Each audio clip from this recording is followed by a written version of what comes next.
YCP హయాంలో liquor scam వ్యవహారంలో SIT జారీ చేసిన నోటీసులపై వైసీపీ ఎంపీ మిథున్ రెడ్డి హైకోర్టును ఆశ్రయించారు. సిట్ విచారణలో న్యాయవాదిని అనుమతించాలని, వీడియో రికార్డింగ్ చేసేలా ఆదేశించాలని కోరారు. మిథున్ రెడ్డి పిటిషన్పై నేడు విచారణ జరిగే అవకాశం ఉంది. లిక్కర్ స్కామ్లో రేపు ఉదయం 11 గంటలకు విచారణకు రావాలని మిథున్ రెడ్డికి సిట్ అధికారులు నోటీసులు ఇచ్చారు.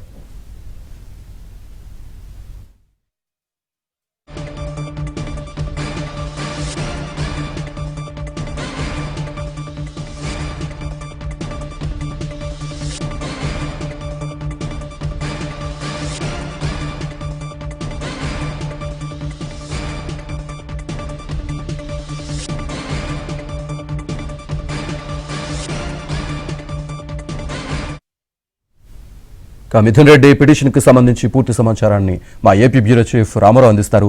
రామారావు. శ్రీనివాస్, వైసీపీ ఎంపీ మిథున్ రెడ్డి ఈ రోజు హైకోర్టును ఆశ్రయించారు.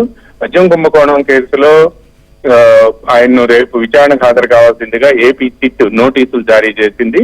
రేపు ఉదయం 10 గంటలకు విజయవాడ సిపి కార్యాలయంలోని ఏపీ సిట్ కార్యాలయానికి విచారణకు హాజరు కావాలని, దీనికి సంబంధించిన డాక్యుమెంట్లు, ఇతరత్ర సమాచారం ఏమున్నా కూడా తమకు అందించాలి అని చెప్పి కూడా ఆ నోటీసుల్లో పేర్కొన్నారు.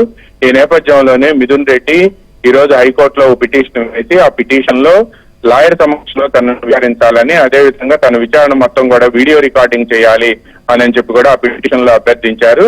ఈ పిటిషన్ ఈ రోజు హైకోర్టులో విచారణకు వచ్చే అవకాశం ఉంది. ఇప్పటికే లిస్ట్ అవడంతో ఈ రోజు విచారణకు వచ్చే అవకాశం ఉంది. అయితే అంతకు ముందు మిథున్ రెడ్డి ఈ కేసులో తనను అరెస్ట్ చేసే అవకాశం ఉందని, అందువలన తనకి ముందస్తు బెయిల్ ఇవ్వాలి అని చెప్పి హైకోర్టును ఆశ్రయించగా హైకోర్టు దీన్ని కొట్టివేసింది. ఆ తర్వాత మిథున్ రెడ్డి సుప్రీంకోర్టును ఆశ్రయించారు. సుప్రీంకోర్టు మాత్రం మిథున్ రెడ్డిని అరెస్ట్ చేయవద్దని ఆదేశిస్తూనే విచారణకు సహకరించాలి అని చెప్పి మిథున్ రెడ్డికి ఆదేశాలు ఇచ్చింది. ఈ నేపథ్యంలోనే రేపు విచారణకు హాజరు కావాలి అని చెప్పి మిథున్ రెడ్డికి ఏపీ సిట్ నోటీసులు జారీ చేయగా ఆయన ఈ రోజు హైకోర్టుని ఆశ్రయించారు. హైకోర్టు ఎటువంటి రక్షణ కల్పిస్తుంది అనేది కూడా వేచి చూడాల్సి ఉంది. ఆయన లాయర్ సమక్షంలో విచారించాలని అండ్ వీడియో రికార్డింగ్ కూడా చేయాలి అని చెప్పి 2 ప్రొటెక్షన్స్ తనకి ఇవ్వాలి అని చెప్పి కూడా హైకోర్టులో పిటిషన్ లో పేర్కొన్నారు. Srinivas. Right, thank you very much Ramarao.